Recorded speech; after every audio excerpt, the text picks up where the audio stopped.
Bonjour à tous et bienvenue sur le podcast Santé Équilibre. Chaque semaine avec ce podcast, je vous donne des outils, des conseils, des astuces et aussi de l'énergie pour améliorer votre santé et aller vers un corps sain et un esprit serein. Je suis Martine Bosque, ostéopathe, praticienne de médecine chinoise, auteure et coach santé bien-être. Vous pouvez me retrouver sur mon site internet www.equilibrenco.com. Alors mettez-vous à votre aise, installez-vous confortablement et c'est parti pour l'épisode du jour.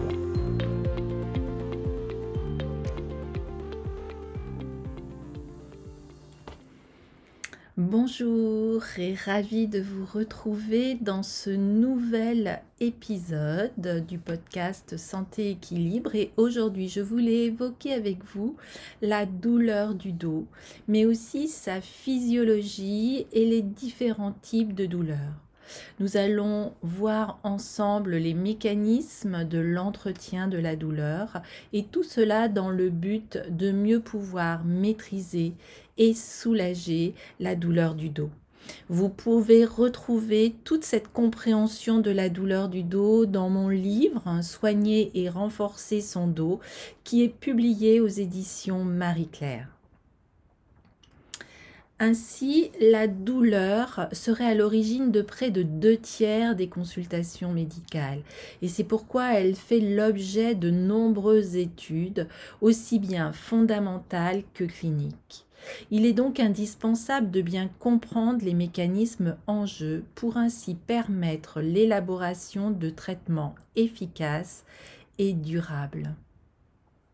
La douleur est définie par l'Association internationale pour l'étude de la douleur comme une expérience sensorielle et émotionnelle désagréable en réponse à une lésion tissulaire réelle ou potentielle ou décrite en ces termes. La douleur est donc un phénomène subjectif et individuel, ce qui la rend souvent difficile à traduire. En effet, pour les autres, pour votre entourage, il n'y a pas de preuve formelle de votre douleur et de son intensité, comme pour la fatigue ou la bonne humeur, par exemple. Alors voyons ensemble d'où vient la douleur du dos. Le mal de dos est généralement la conséquence de tensions ligamentaires ou tendineuses qui sont consécutives à des efforts musculaires et dont l'intensité et la répétition vont aller perturber l'équilibre articulaire vertébral. Il peut donc s'agir d'une origine musculaire, ligamentaire ou nerveuse. Mais il existe aussi des douleurs qui surviennent sans aucun effort et nous en verrons les causes possibles un peu plus loin. Alors, quelle est la physiologie de la douleur ? La douleur fonctionne comme un signal d'alarme. Son principal rôle est de protéger l'organisme. Elle est généralement déclenchée lorsque le cerveau reçoit des messages indiquant que quelque chose de potentiellement nocif a été détecté. Ainsi, si vous ressentez une douleur dans votre corps, c'est votre cerveau qui en est responsable. Le contrôle de la douleur se produit au niveau périphérique, à l'endroit même où le corps a été agressé, par exemple au niveau de votre dos. La sensation peut être atténuée par les différents systèmes anti-inflammatoires et immunitaires de l'organisme avant de monter en direction de votre cerveau.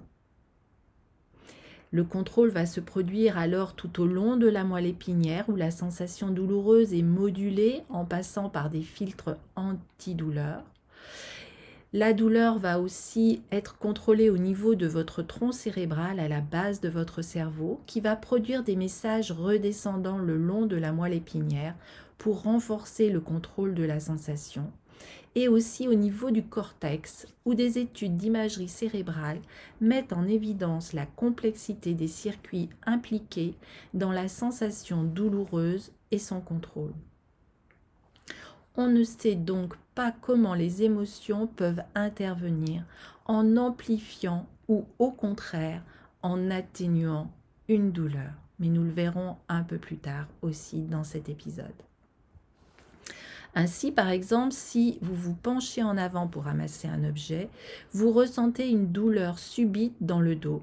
Et cela signifie que les détecteurs de danger ont été déclenchés dans votre dos. Des messages sont alors envoyés via votre moelle épinière au cerveau qui estime qu'il y a danger ou non. Il existe de nombreux relais dans la moelle épinière, dans le cerveau, où s'effectuent des modulations de la transmission des sensations de douleur par des mécanismes de contrôle. Alors certains ont des effets facilitateurs, on perçoit davantage, et d'autres ont des effets inhibateurs, où on va percevoir beaucoup moins.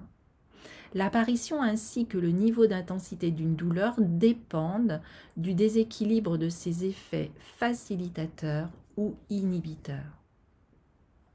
Alors il existe diverses substances naturelles pour lutter contre la douleur, notamment les endomorphines, qui possèdent une action puissante semblable à celle de la morphine. On sait par ailleurs depuis longtemps qu'une douleur peut être inhibée par diverses manœuvres, par exemple un massage, une pression, et que lorsque deux douleurs surviennent simultanément, la plus violente inhibe la plus faible. La signification donnée à une douleur intervient pour beaucoup dans les perceptions individuelles. Incertitude et absence d'explication sur les mots peuvent faire craindre une cause grave et augmenter la douleur chez l'individu. Le rôle des contrôles inhibiteurs de la douleur est important à retenir car ils sont à la base du traitement antidouleur. Ces contrôles inhibiteurs sont sous la dépendance de plusieurs influences. Tout d'abord votre condition physique, votre attention, mais aussi l'angoisse, la peur d'avoir mal, la peur du lendemain, le stress. La plupart des réactions du cerveau à la douleur sont influencées par des émotions, mais aussi par le lieu, le contexte dans lequel la douleur a été provoquée et par les pensées qui lui sont associées. Votre cerveau peut également réagir en cas de douleur persistante du dos en envoyant des messages en continu, alors même que le danger a disparu. Et lorsque la douleur persiste, elle peut aussi se mettre en mémoire. C'est ce qu'on appelle les cellules mémorisées. C'est ainsi que dans une situation risquant de provoquer une douleur déjà vécue, la réaction spontanée et réfléchie sera de l'éviter. Notre corps se souvient d'expériences passées douloureuses et reconnaît la menace et le danger. Par exemple, si vous êtes fait mal au dos dans le passé, vous avez peut-être peur d'effectuer certains mouvements et quand vous comptez et tentez de les accomplir, vos muscles se tendent, se rigidifient en réaction, par protection et en compensation d'une éventuelle menace pour votre colonne vertébrale. Alors, si vous voulez, vous pouvez télécharger mon guide gratuit pour soulager son mal de dos sans médicaments. Je vais vous mettre le lien dans le descriptif de cet épisode. Voyons maintenant les différents types de douleurs. On en distingue 3 selon leur profil évolutif. On va avoir tout d'abord la douleur aiguë, la douleur subaiguë ou la douleur chronique. La douleur aiguë, elle, est liée à une atteinte tissulaire brutale, par exemple un traumatisme, une lésion inflammatoire, la distension d'un viscère. Elle est souvent associée à des manifestations neurovégétatives, comme la tachycardie, la sueur, l'élévation de la pression artérielle, et donc aussi souvent à une anxiété. C'est comme un signal d'alarme dont la finalité est d'informer l'organisme qu'il y a un danger pour son intégrité. C'est une douleur, cette douleur aiguë qui peut durer moins de 4 semaines. La deuxième douleur est la douleur subaiguë qui, elle, va durer entre 4 semaines et 3 mois. Elle est plus ou moins constante et non traitée ou maltraitée, elle peut à la fois devenir la douleur chronique qui, elle, va être installée depuis plus de 3 mois. Elle va être persistante ou récurrente et elle a des conséquences physiques, psychologiques et qui va entraîner des modifications qui vont participer à la douleur maladie. La douleur chronique ou persistante est entretenue par de multiples facteurs. Nous le verrons par la suite. Et la prise en compte simultanée de toutes les facettes d'une douleur, qu'elle soit physique, psychologique, familiale ou sociale, va permettre de désamorcer les divers cercles vicieux responsables de sa persistance. Il est donc important d'identifier tous les facteurs d'entretien du cercle vicieux de votre douleur. Alors voyons maintenant justement quels sont ces mécanismes de l'entretien de la douleur. Si une douleur peut persister et devenir chronique à cause de lésions anatomiques, l'entretien d'un ou plusieurs cercles vicieux en est aussi souvent la cause malheureusement. Alors ces nombreux facteurs qui vont contribuer à perpétuer ou à augmenter la douleur vont être tout d'abord les tensions ou les contractures musculaires.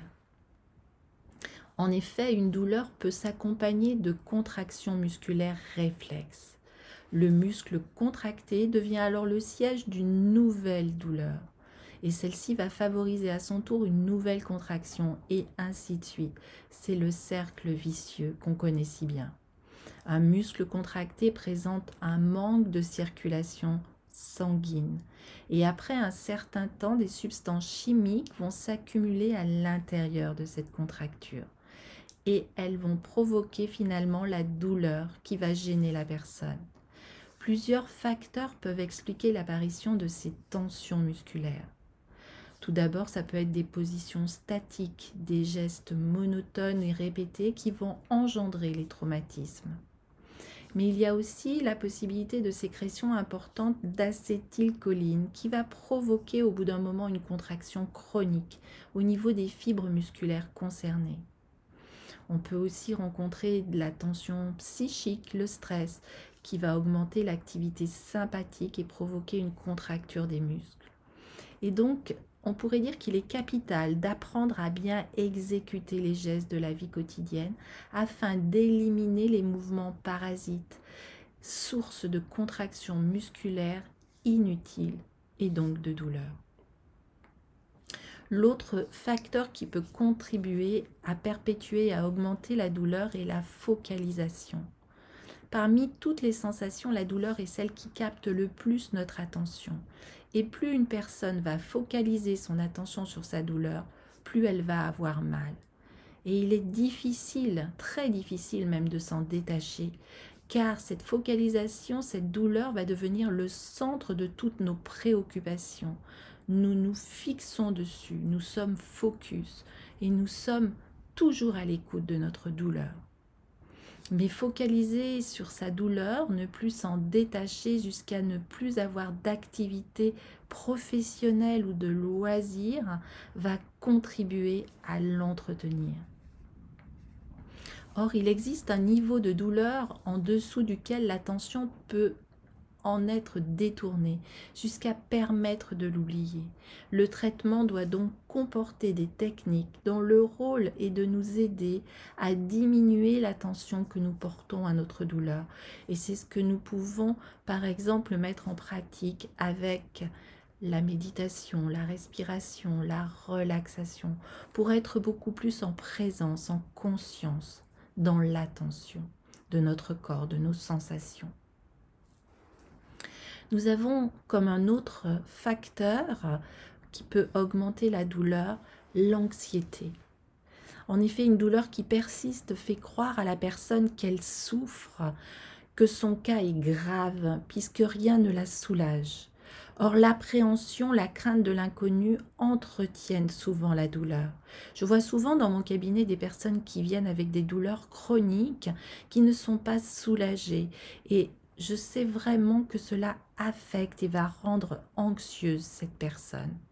C'est pour ça qu'une bonne compréhension des mécanismes permet de dissiper bon nombre de facteurs d'anxiété.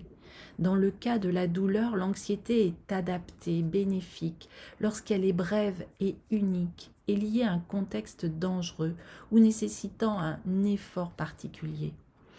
Par exemple, la peur de se faire mal en soulevant une charge lourde amène à se concentrer sur les bons mouvements, à effectuer ou à renoncer à un effort plus utile et dangereux, comme par exemple le fait de bien se pencher, de corriger, de fléchir ses deux genoux. Mais l'anxiété peut devenir inadaptée lorsqu'elle vient amplifier le vécu douloureux.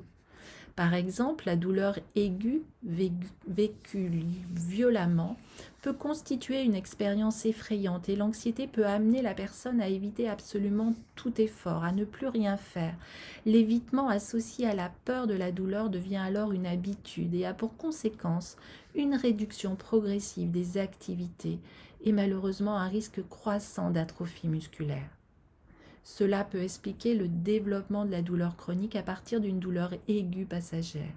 L'anxiété s'installe et au fur et à mesure, le syndrome douloureux se pérennise. Un autre facteur qui peut entretenir votre douleur est la baisse de votre morale.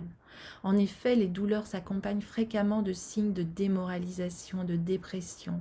On se retrouve fatigué, sans énergie, on ressent une perte d'intérêt pour la vie, une tristesse, on manque même d'estime de soi. Et cette dépression peut être méconnue de la personne atteinte ou même niée. On parle dans ce cas de dépression masquée et il est alors urgent d'agir car cet état empêche la personne dépressive de trouver seule l'énergie et les ressources qui sont nécessaires pour récupérer.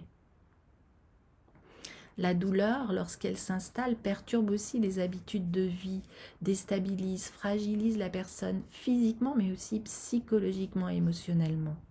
Elle engendre une perte de confiance en soi, dans la mesure où elle représente une atteinte de l'intégrité corporelle et psychique de la personne. Et elle met souvent l'individu en situation de faiblesse et en perte de dépendance. L'autre facteur que l'on peut rencontrer qui va permettre d'aggraver la douleur est l'insomnie. Un sommeil insuffisant, en effet, et de mauvaise qualité peut également contribuer à entretenir votre douleur. Le manque de sommeil, par exemple après une nuit blanche, peut parfois causer à lui seul diverses douleurs, des contractions, des courbatures, des maux de dos, dus simplement à une mauvaise nuit. Et pour le patient qui souffre de son dos, c'est un envahisseur indésirable qui perturbe aussi bien l'endormissement que le sommeil lui-même. Et la douleur est principalement facteur de mauvais sommeil et sa persistance installe une relation circulaire. Une mauvaise nuit sera généralement suivie de douleurs diurnes, plus intenses et vice-versa. On décrit ce phénomène comme un cercle vicieux. Douleur, mauvais sommeil, douleur. Et les signes physiques de troubles de sommeil vont être la somnolence, la fatigue, l'épuisement rapide, l'hypersensibilité aussi à la douleur. Il est donc important de résoudre ce trouble si vous ressentez des douleurs du dos. Signifie effort intense, tension. C'est un facteur fréquent d'amplification et d'entretien de la douleur pour la plupart des personnes souffrant du dos. Le stress est une réaction de l'organisme face aux facteurs d'agression psychologique et psychologique ou à des émotions agréables ou désagréables. C'est donc une situation de contrainte qui nécessite une réaction d'adaptation de la part de l'individu. En théorie, cette réaction peut être soit bénéfique, soit nocive. Chez la personne qui souffre de façon persistante de stress, les situations ont tendance à accentuer la douleur. D'ailleurs, le stress est souvent associé à des émotions comme la colère, l'agressivité, l'anxiété, la démoralisation, ou à des manifestations telles que des tensions, des contractures musculaires qui peuvent accentuer la douleur. Et là, pareil, le cercle vicieux, douleur, stress est fréquent chez la personne qui souffre du dos. Tous ces facteurs sont entretenus par la douleur, ce qui fait que la personne peut vite être prise dans un cercle vicieux qui va entraîner la douleur chronique, néfaste, car elle use, elle fatigue. Et cette douleur peut devenir un combat quotidien qui va mobiliser une énergie qui n'est pas utilisée dans d'autres projets. Elle s'accompagne de toute une série d'événements négatifs, voire même dramatiques, comme la cessation des activités physiques, de loisirs, mais aussi des troubles conjugaux, des isolements au niveau social, l'arrêt de la maladie, des arrêts maladie, des licenciements, de la précarité. Vous l'aurez compris, il est donc essentiel de mieux comprendre la douleur pour ne pas devenir esclave d'un mécanisme qui nous dépasse et de mettre en place différents outils comme la relaxation, la visualisation, la respiration. Je vous accompagne avec des programmes en ligne, dont le dernier en date est sur les cervicales.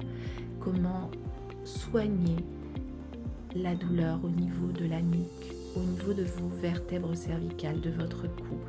Et je vous mets le lien aussi dans le descriptif avec ce programme en ligne qui pourra vous aider à soulager et à mieux maîtriser la douleur au niveau de vos cervicales. Je vous remercie de votre écoute et je vous dis à très bientôt pour un nouvel épisode.